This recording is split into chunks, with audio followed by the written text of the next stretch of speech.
So, hello engineers, good morning, good evening and good afternoon. जिसको जब मौका मिले जब वीडियो देख रहा हो तब तक के लिए very good wishes from my side. So now more or less we have completed first topic of our syllabus, and that is transformer. More or less we have completed, and now we are here to wind up the topic, and we should start to attempt the problems asked in GATE.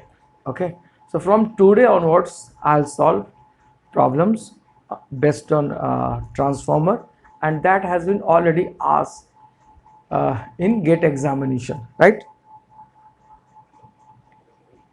So from here, last turn I was in little bit hurry, so I have finished up all the things, but today I would like to discuss few things with you, and that is quite important.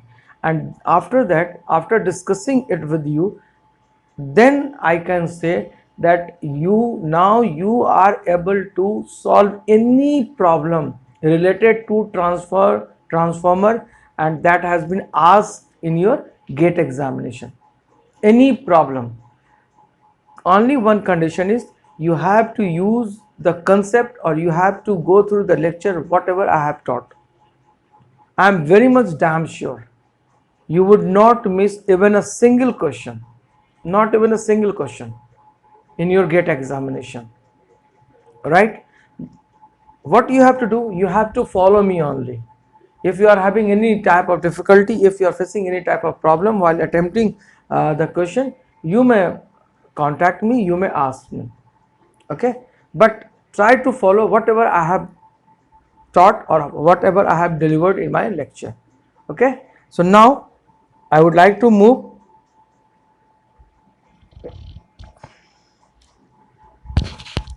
So the first thing, that is about losses we have discussed on the last turn, right?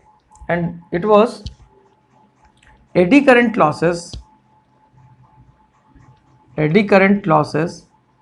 and hysteresis losses.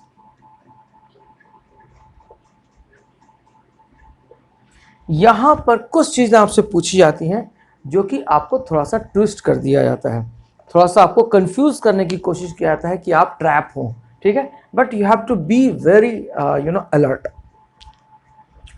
AD current loss की अगर हम बात करते हैं तो P is equal to K E F square B M square T square into V, right?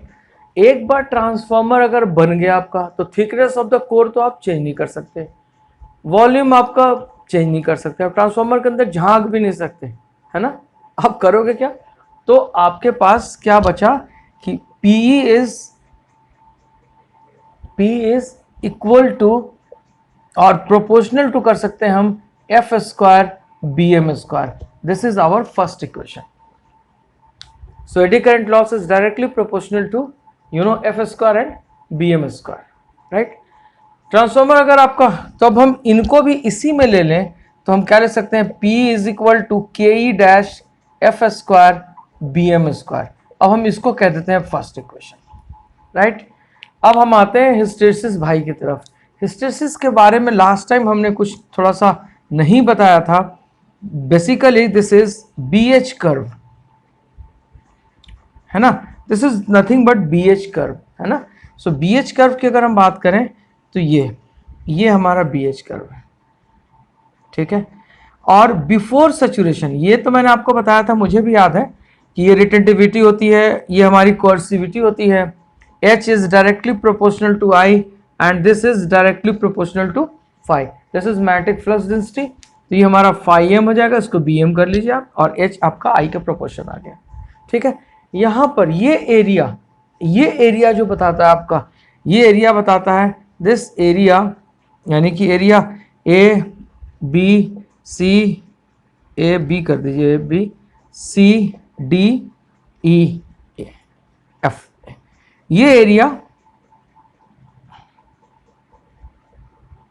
ये बताता है आपको हिस्टेरिसिस लॉस के बारे में, हिस्टेरिसिस लॉस के बारे में।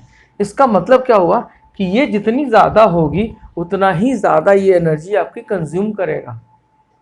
सैचुरेशन में एक क्वेश्चन मैंने आपसे पूछा था और आपको बताया भी था कि सैचुरेशन में आखिर हमारी मैग्नेटाइजेशन कहाँ जाती है, जो एनर्जी हम सप्लाई करते हैं कहाँ जाती है सैचुरेशन में। भाई एनर्जी अगर कंजर्व है तो कहीं ना कहीं तो दिखना चाहिए, लेकिन अगर हम सैचुरेट हमारा कोर हो गया, इस पॉइंट पे मान लिया कि सैचुरेशन हो गया और हम करंट को बढ़ाए जा रहे हैं बढ़ाए जा रहे हैं बढ़ाए जा रहे हैं, कहाँ जाता है। तो उस कंडीशन में हमने बताया था कि एमएमएफ ड्रॉप बढ़ जाती है आयरन की, और वो सारा का सारा आपका एमएमएफ ड्रॉप आयरन में ड्रॉप हो जाता है। तो हम कहते हैं कि हमारा एमएमएफ ड्रॉप में चला गया, एमएमएफ ड्रॉप। और एमएमएफ ड्रॉप को क्या लेते हैं, MMF drop is equal to F is equal to phi R लेते हैं।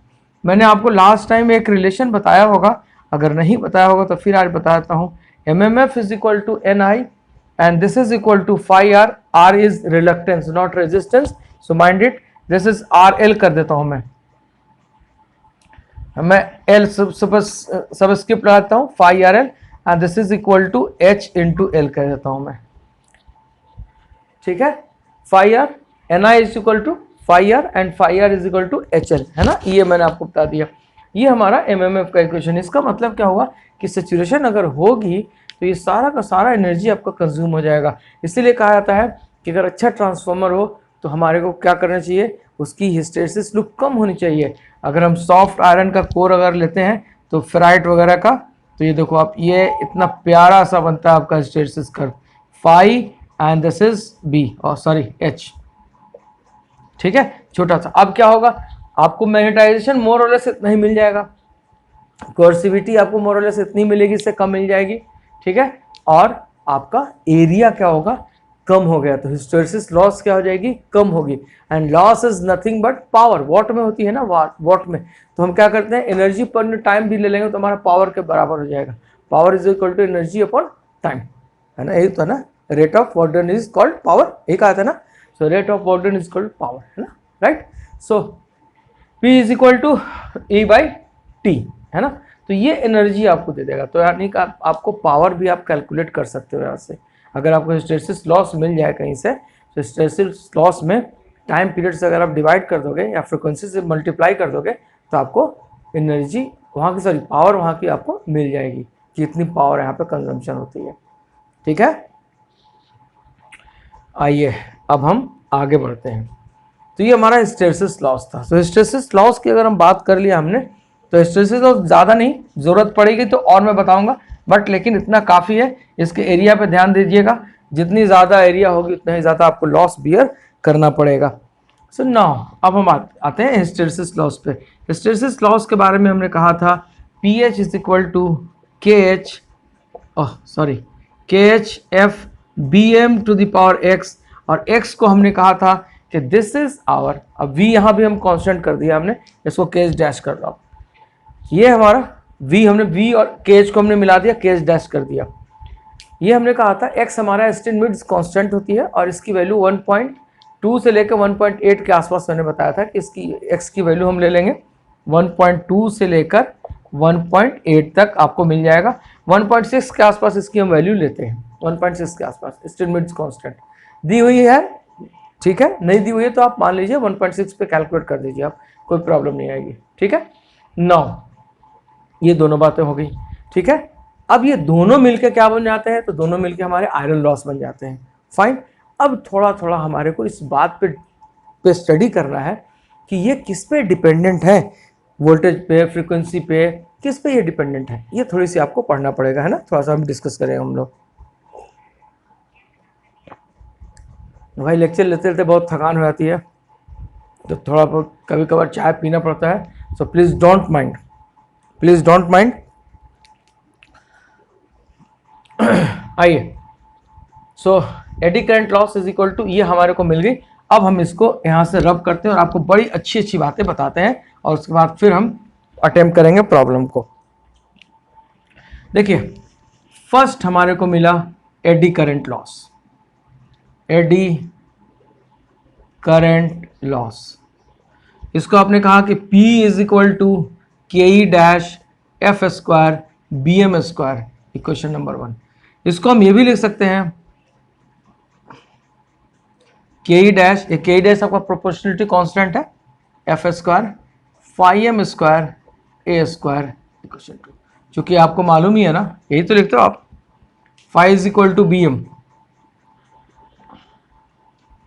क्या लिखते हो, phi is equal to B A, है ना। तो ये आपका एरिया तो इसमें आ गया आ गया, तो अभी तो आप इसको रहने दो, इसको अभी आप बी एम स्क्वायर ही लिखो, बी एम स्क्वायर रखो, आप इसको भी छोड़ दो, इसको हम अब रिप्लेस करेंगे। अब मैं आपको रिप्लेस करके दिखा रहा हूँ। आइए यहाँ पर बात करते हैं। आप कहते हैं कि V1 is equal to E1, अगर आपने नेग्लेक्ट कर दिया लीकेज रिएक्टेंस को, नेग्लेक्ट कर दिया आपको रेजिस्टेंस और लीकेज रिएक्टेंस को, अगर आपने नेग्लेक्ट कर दिया, सो V1 is equal to E1 आपको मिलता है, and this is equal to 4.44 F NP phi M, मिलता है ना, मिलता है। फिर क्या लिखते हो आप, 4.44 F NP यानी कि number of turns of primary winding, और ये लिखते हो आप BM इंटू एरिया लिखते हो आप, ठीक ना, बढ़िया, ठीक, ओके। भाई अगर हम BM को, if BM is constant,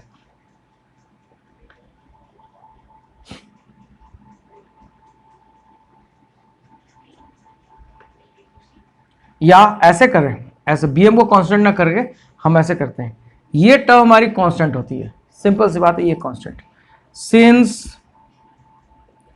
V1 is equal to E1 constant, therefore, देखो अगर ये कांस्टेंट आ गया तो हम क्या लिख सकते हैं, F is equal to V1 is equal to E1, अब हम EP ले लें, EP इसको ले लें, EP and divided by 4.44 NP A BM लिख सकते हैं ना, ठीक है। और अगर ये दोनों कांस्टेंट हो गए तो हम क्या लिख सकते हैं, F इज इक्वल टू, यहां पर क्या लिख सकते हैं, F is equal to EP upon BM लिख सकते हैं, ठीक है। और हम ये भी लिख सकते हैं BM is directly proportional to EP by F लिख सकते हैं ना। ये मैं क्यों कर रहा हूं, तो क्वेश्चन ये आता है कि ये आप क्यों कर रहे हैं, E1 को कांस्टेंट क्यों ले रहे हैं, क्योंकि ये हमारा आपने कांस्टेंट कर दिया कि हमारा इतने नंबर ऑफ टर्न्स पड़े हुए, इतना ही आएगा, ठीक। अगर आप इसको कांस्टेंट नहीं करना चाहते हैं, मत कीजिए, ये भी मत कीजिए आप, और ये, लेकिन ये तो आपको बताया गया है ना कि हम मोर और लेस अपने ट्रांसफार्मर को वहां ऑपरेट करते हैं जहां पर हमारी फ्लक्स की वैल्यू कांस्टेंट होती है, यानी कि जस्ट बिफोर सैचुरेशन हम चाहते हैं कि अपने ट्रांसफार्मर को हम ऑपरेट करें, ठीक है ना, जस्ट बिफोर सैचुरेशन हम चाहते हैं कि अपने ट्रांसफार्मर को हम ऑपरेट करें। ये तो बात पक्की बात है ना, ठीक है, पक्की बात है, ठीक। तो अब हम किसी को भी कांस्टेंट नहीं कर रहे हैं, ऑल्दो ये हमारा आपको दिया रहेगा तो ठीक है, क्वेश्चन में दिया रहेगा कि हमने V1 को कांस्टेंट कर दिया, अब बताओ क्या होगा। लेकिन अगर आपने ये आपको नहीं दिया हुआ है तो हम एक ही कंडीशन ले रहे हैं कि हम ये मान रहे हैं कि BM मैग्नेटिक फ्लक्स डेंसिटी को हम मोर और लेस कांस्टेंट लेकर चल रहे हैं, because we operate the transformer just before the saturation. तो हमारा P क्या होगा, अब क्वेश्चन ये आता है, मैं अब कहाँ लिखूँ, यहाँ लिख रहा हूँ मैं, BM क्या होगा, ठीक है, चाहे इसको मैं पूरा रब कर रहा हूँ, मैं फिर से लिख रहा हूँ मैं।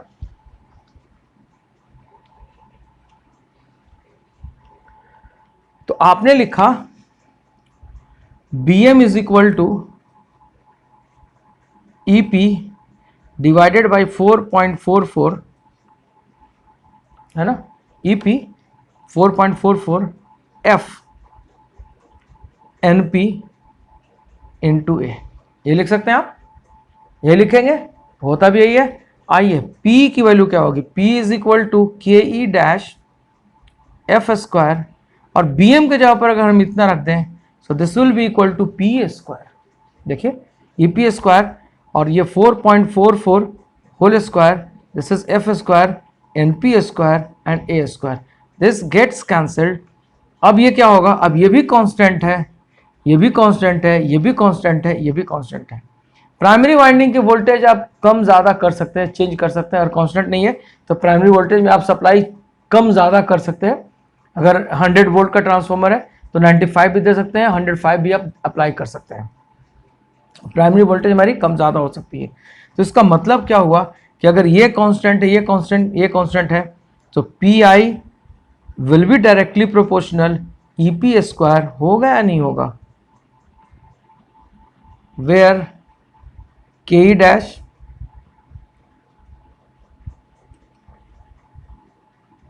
Where N P A R constant. ये दोनों टर्म हमारे कांस्टेंट हो गए, और के ई और 4.42 तो कांस्टेंट है। ठीक है, सो आपको क्या मिला, तो eddy this is eddy current, eddy current is directly proportional to EP square आपको मिला। ठीक है, अगर हम यहाँ पर कुछ अगर हम कांस्टेंट लेना चाहें तो हम कह देते हैं कि this is C1 EP square. तो आपका एडी करंट किस पे डिपेंड करा, तो आपके इंड्यूस प्राइमरी वोल्टेज पे डिपेंड करा। फाइन, आइए इस बात को याद रखिएगा, भूलना नहीं है। एडी करंट की बात आ गई।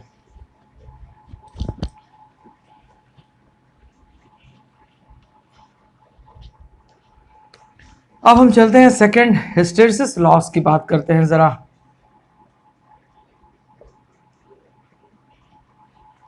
ठीक है, हिस्टेरिसिस लॉस की बात करते हैं। सो हिस्टेरिसिस लॉस को आपने कहा कि this is Vm is equal to K E dash F B M to the power X, and since B M को भी आपने लिखा था के P divided by 4.44 F N P A लिखा था आपने।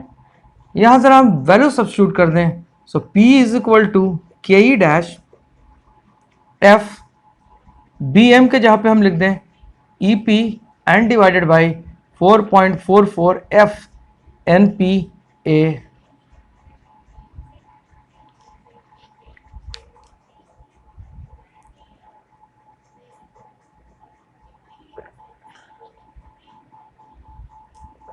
एम आई राइट, हो सकता है इतना, ठीक है।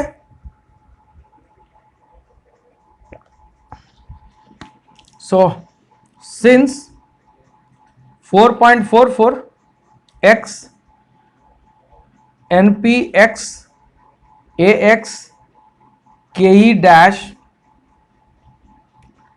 Dash are constant, so P is equal to Ke dash 4.44 F NPA का पावर x। ठीक है, और ये हमारा क्या आ जाएगा, EP to the power x, EP to the power x and divided by F to the power x, और ये हमारा F यहाँ पर है।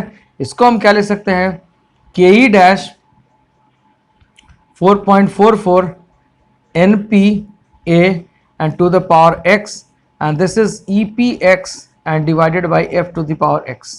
ठीक, तो हमारे पास ये सारे टर्म कांस्टेंट हैं, तो हम let C1 is equal to a constant, C2 ले लीजिए, C2 is equal to a constant, और इस कांस्टेंट को हम क्या लेते हैं, K dash divided by 4.44 NPA and to the power x। कितना लेते हैं, ये हमारा कांस्टेंट आ गया, तो हम इसको क्या ले सकते हैं, दिस इज C2 है ना, F ये नीचे ऊपर जाएगा, ये 1 है, ये क्या हो जाएगा 1 माइनस एक्स, और ये कितना आ जाएगा EP इंटू एक्स। फाइन, तो ये हमारा आ गया आपका eddy current, oh hysteresis, sorry my dear, this is hysteresis loss, BM ठीक है, this is hysteresis loss and this is hysteresis, sorry, ठीक है। सो हमारे को pH की वैल्यू क्या मिल गई, so now we are getting pH and that is equal to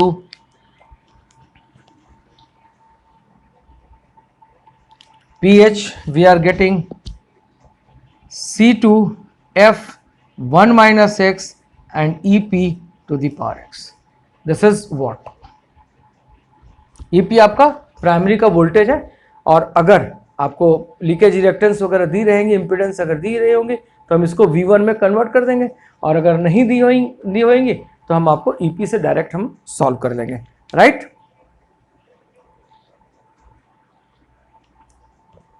so now अब आइए, अब इसको रब करूं मैं। ये दोनों बातें मुझे बहुत इंपॉर्टेंट लगी, इसलिए मैं आप लोगों को डिस्कस करना चाह रहा था। अब हमारा आयरन लॉस क्या होगा? Now this iron loss will be equal to what? क्या होगा? This will be equal to PH plus PE, है ना। क्या मिलेगा हमको? आपको मिला C1 EP square, EP square and C2 F1 minus X and EP to the power X. ये आपको मिल गया। ये आपको याद रखना है, वी। अब आइए, अब आपको एक और इंपॉर्टेंट बात बताता हूं मैं, and that is quite important, बहुत अच्छी बात है ये। यहां हम इसको नोट करके लिखते हैं, और ये आपको एकदम दिमाग में बैठा के रखना है, भूलना नहीं है। सो नोट में आता हूं मैं। Since V1 is equal to E, अगर हम प्राइमरी लीकेज रिएक्टेंस को, हम लीकेज इंपेडेंस को अगर हम नेग्लेक्ट कर दे तो हमारा V1 जो होगा ईपी के बराबर होगा, ये आप मानते हैं। This is primary rated voltage. This is equal to 4.44 F B M into area, है ना, ठीक है। And EP by F is equal to 4.44 area is equal to B M, ठीक है। और ये सॉरी यहाँ पर एनपी भी होता है, सॉरी अगर भूल गया होगा तो करेक्ट कर लीजिएगा। दिस इज एमपी, ठीक है। EP by F is equal to 4.44 F B M into NP, number of turns, ठीक है ना। अब ये बताइए कि अगर हम इसको कांस्टेंट कर दें, ये हमारा कांस्टेंट है, ये हमारा कांस्टेंट है, 4 ये सब कांस्टेंट है। So EP by F is directly proportional to B M, and this is, अब वी बाई एफ को, if EP by F, EP by F is equal to constant कर दें हम, बहुत इंपॉर्टेंट रिलेशन लिखने जा रहा हूं मैं, बहुत ध्यान से देखिएगा।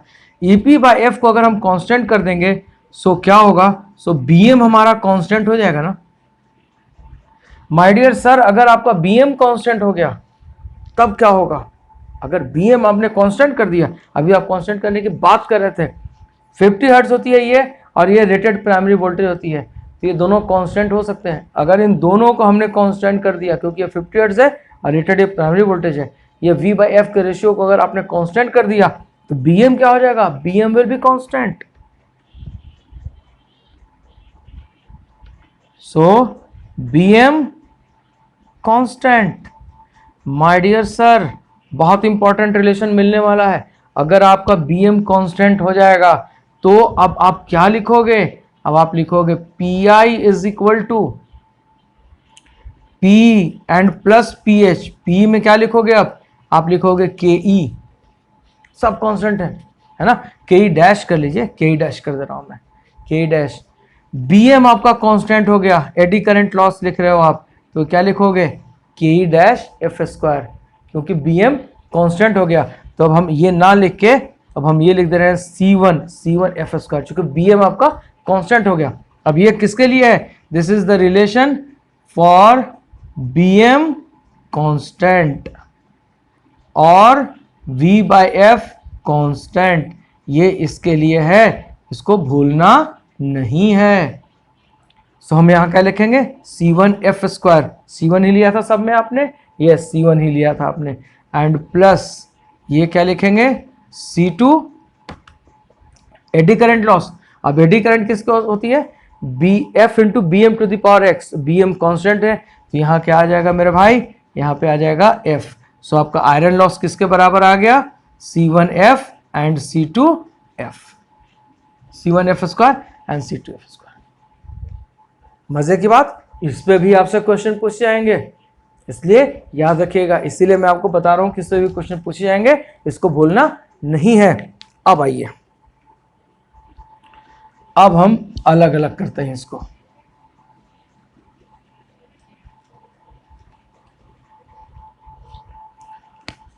नाउ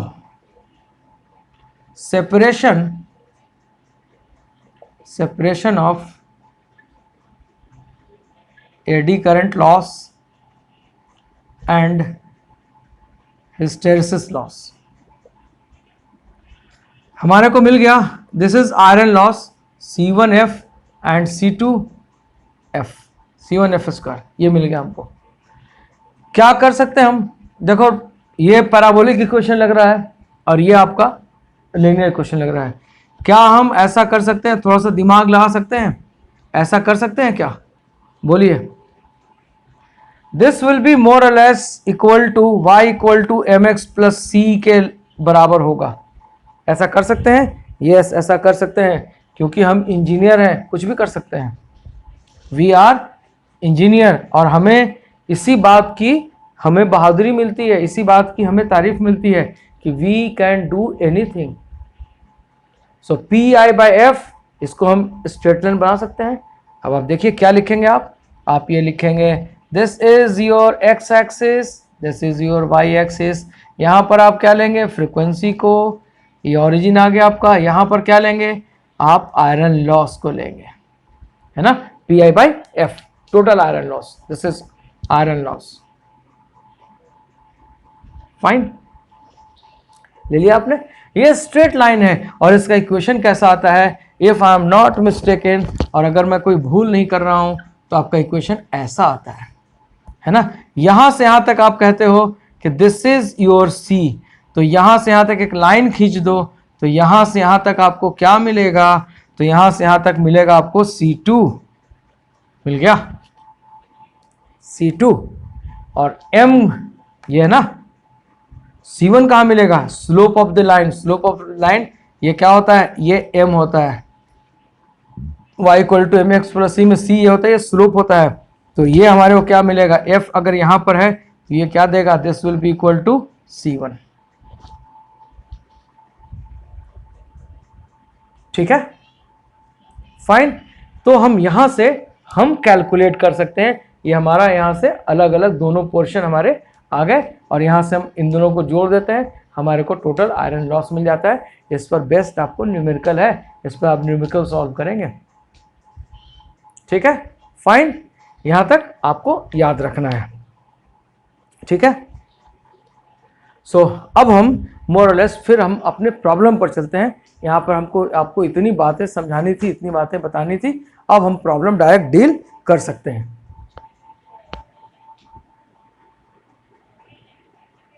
आई होप बोर्ड आपका एकदम ही क्लियर है. ठीक है.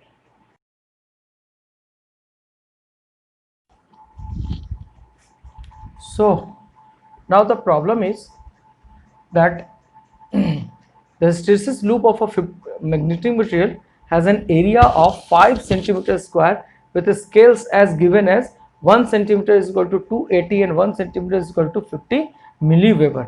Find the total hysteresis loss at 50 hertz. ये प्रॉब्लम थोड़ा सा टिपिकल है, थोड़ा सा इसको घुमाया गया है, फिराया गया है, उसके बाद आपको दिया गया है. लेकिन अगर आप हर चीज़ को जोड़ोगे ना तो आप प्रॉब्लम तक पहुंच जाओगे, सॉल्यूशन तक आपको मिल जाएगा.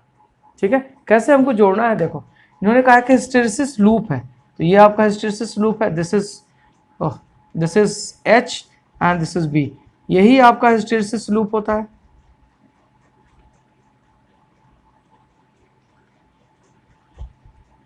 ठीक है, ये आपका हिस्टेरेसिस लूप होता है. ये आपको मिल गया हिस्टेरेसिस लूप. इन्होंने कहा है कि फाई मिलीवेबर, यानी कि फाई की बात करी है उन्होंने. सो फाई इन्होंने दिया है, फाई यानी कि वाई एक्सिस पर. अगर हम वाई एक्सिस पर देखें तो हमारे को वाई एक्सिस पर इन्होंने फाई दिया है और वो दिया है 1 centimetre is equal to 50 milliweber, ये दिया है इन्होंने. और अगर हम एक्स एक्सिस पर कहें, सो दिस इज एक्स एक्सिस, और ये क्या होता है? ये हमारा मैग्नेटिक फील्ड इंटेंसिटी है और इसकी यूनिट क्या दिया हुआ है? एम्पियर टर्न दिया हुआ है. तो ये कैसे आया होगा? देखिए, ये हमारा एमएमएफ के प्रोपोर्शन होगा. कैसे? F is equal to NI is equal to HL, है ना. तो ये क्या हो जाएगा? NI/L is equal to H, यानी कि एम्पियर टर्न दिया हुआ है आपको. तो वो कितना दिया हुआ है? एक्स एक्सिस पे, यानी कि this is directly proportional to ये एफ आ जाएगा आपका, ठीक है, एफ पर लेंथ, ठीक है, ये आपका आ गया। तो ये आपने क्या कर दिया, एक्स एक्सिस पे आपको मिल गया 1 centimetre is equal to 2AT। So X axis और वाई एक्सिस इन्होंने दे दिया। आपसे कहा कि हिस्टैरिसीस लूप पास एरिया इतना दिया हुआ है, so area of the loop कितना लिखेंगे आप, एरिया ऑफ लूप, कौन सी लूप, हिस्टैरिसीस लूप, कितनी बात कीजिएगा, so this will be equal to 5 centimetre square. हम क्या लिख सकते हैं, 5 सेंटीमीटर को 1 सेंटीमीटर इंटू 1 सेंटीमीटर लिख सकते हैं क्या, एक एक्स एक्सिस पर ले लें और एक हम वाई एक्सिस पर ले लें, ठीक है। सो अगर हम इसको लिखें इस लूप के लिए तो 5 इंटू क्या लिखेंगे, 50 इंटू 10⁻³ एंड इंटू 280 वेबर, ठीक है ना। तो ये हमारा कितना होगा 25 and 25 into 50, 500 into 10⁻³ so this will be equal to 0.5। ये आपका एरिया आ गया, एरिया ऑफ हिस्टैरिसीस लूप 0.5। इन्होंने कहा कि टोटल हिस्टैरिसीस लॉस, ओके भाई, तो टोटल हिस्टैरिसीस लॉस का मतलब क्या होता है, पावर। और आपको मालूम है कि आपका एरिया ऑफ हिस्टैरिसीस लूप जो होती है it is directly proportional to hysteresis loss के बराबर आती है, hysteresis loss, and this is energy loss. और एनर्जी कंज्यूम्ड या एनर्जी लॉस की बात करते हैं, एनर्जी कंज्यूम्ड और एनर्जी लॉस की बात कर लें कि हमारी इतनी एनर्जी लॉस हो गई, अगर हम हिस्टैरिसीस लॉस करें तो हमारी इतनी एनर्जी लॉस हो गई। तो पावर को क्या कहेंगे, तो ये एरिया क्या होता है, area of the hysteresis loop किसके प्रोपोर्शनल होता है, एनर्जी हिस्टैरिसीस लॉस। अभी मैंने लेक्चर में बताया था कि जितना बड़ा एरिया आपका होगा उतना ही ज़्यादा आपकी लॉस होगी, तो जितना बड़ा एरिया होगा उतनी लॉस होती है, उतनी आपकी एनर्जी की लॉस होगी। अब बात हमको पावर निकालनी है, तो पावर हम कैसे निकालेंगे, so power is equal to W/T लिखते हैं ना, सो W इंटू एफ लिखते हैं, लिख सकते हैं ना, 1/T is equal to F, 1/T is equal to F frequency. और ये कह रहा है कि हमको 50 हर्ट्ज पे निकालनी है, तो हम क्या कर सकते हैं, this will be equal to 50, और ये कितनी एनर्जी आपकी आई है, तो ये आई है 0.5 आई है, तो ये कितना होगा, मल्टीप्लाई कर दीजिएगा, so this will be equal to 25 watt, ठीक है। So your answer will be 25 watt, this is the answer. Fine, बोलिए यहां तक कोई डाउट, अगर कोई डाउट हो तो बताइए। This is the power loss due to hysteresis, इसी को कहते हैं power loss due to hysteresis, due to hysteresis, ठीक है। So this is so simple, हमने सिर्फ कैलकुलेशन देख लिया, हमने थोड़ी सी मेहनत कर ली और हमने एरिया ऑफ द लूप हमारा जो कंसेप्ट है उसको हमने यूज कर लिया। अब आप ये सोचिए कि वो ब्रेन कितना स्मार्ट होगा जिसने इस क्वेश्चन को बनाया है, ब्रेन कितना तगड़ा ब्रेन होगा जिसने इस क्वेश्चन को फ्रेम किया है। Fine, okay.